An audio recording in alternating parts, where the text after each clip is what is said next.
O conhecimento é como uma roda. Diminui distâncias, aproxima as pessoas e compartilha descobertas. Fica na frente dela. O que o CIREP faz há 30 anos é um pouco disso, com uma missão especial: oferecer o melhor, com os melhores em suas áreas, para pacientes de qualquer região do Brasil. Em 1998, o centro que funciona no HC de Ribeirão recebeu a acreditação do Ministério da Saúde. E de lá para cá, só foi evoluindo. O centro se consolidou rapidamente. Em 2001, ele foi indicado pelo Ministério da Saúde como hospital consultor nesta área. E a gente passou a receber, participando desse sistema aí do Ministério, passou a receber pacientes do Brasil inteiro, né? Isso trouxe, assim, bastante impacto no nosso meio médico aqui do país. E por que esses pacientes vêm para Ribeirão? Porque naquela época em que isso foi instalado, tinha muito pouca alternativa de tratamento para aqueles pacientes que o remédio não ajudava, entendeu?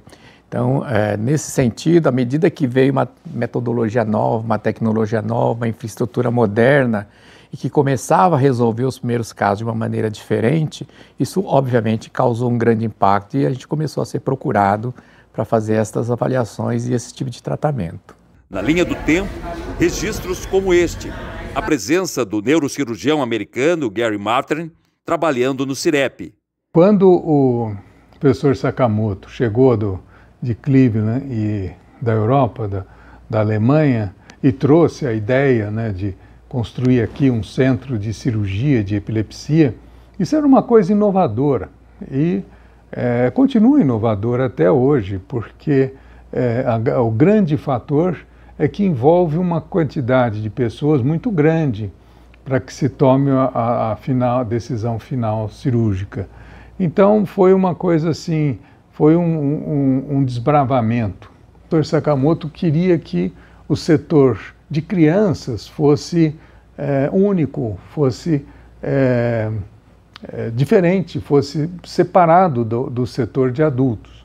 E ele tinha toda a razão, porque a criança tem que ser considerada como uma entidade única, um ser único, e jamais como um adulto pequeno. O sucesso do centro é resultado da combinação de talentos, pesquisa e compromisso com tudo, até com a realidade social de quem chega. A gente conhece esse paciente em uma avaliação completa de com quem ele mora, se ele trabalha, se ele não trabalha, a questão socioeconômica, a questão de auxílios sociais, se ele está inserido em benefícios e auxílios sociais, a questão da escolaridade, principalmente em crianças, estão frequentando escola e toda essa parte de assistência mesmo fora da epilepsia. Então não é só ver ver o paciente em relação às crises epiléticas, é ver o paciente como um todo, tá? E principalmente em crianças, eu costumo falar que é o seguinte: quando uma criança adoece, a família adoece. Eu fiquei muito surpresa com tudo que eu vi aqui, assim, da primeira vez que eu cheguei, que eu voltei, eu saí muito contente, feliz, assim, ver toda uma estrutura que o HC tem, né, inclusive aqui o CIREP mesmo. Era um sonho meu, do meu marido e da médica que atende, Luiz Miguel, lá em Aracaju, que nós viéssemos para aqui, que é o hospital de referência, né, para a questão da epilepsia dele, e nós fomos muito bem acolhidos. Inclusive, assim, com minha mãe também vindo, ela foi muito bem acolhida, meu marido, Luiz Miguel também, super acolhido. O acolhimento, assim, eu não tenho o que reclamar, para mim é maravilhoso. Hoje, o CIREP conta com 60 profissionais de diversas áreas. Só em 2024 foram 80 cirurgias. Entre 40% e 45% dos pacientes são crianças. Nós vamos conhecer agora o coração de todo esse sistema. É o centro de monitorização. É esse aqui.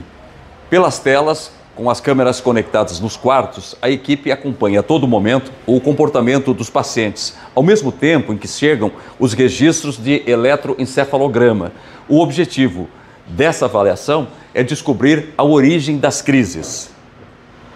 O videoeletroencefalograma para a gente é o nosso carro-chefe de exame. Por quê? Porque ele vai permitir que a gente avalie a epilepsia daquele paciente na busca tanto do diagnóstico de que tipo de epilepsia que a gente está lidando, como na busca de um foco, né?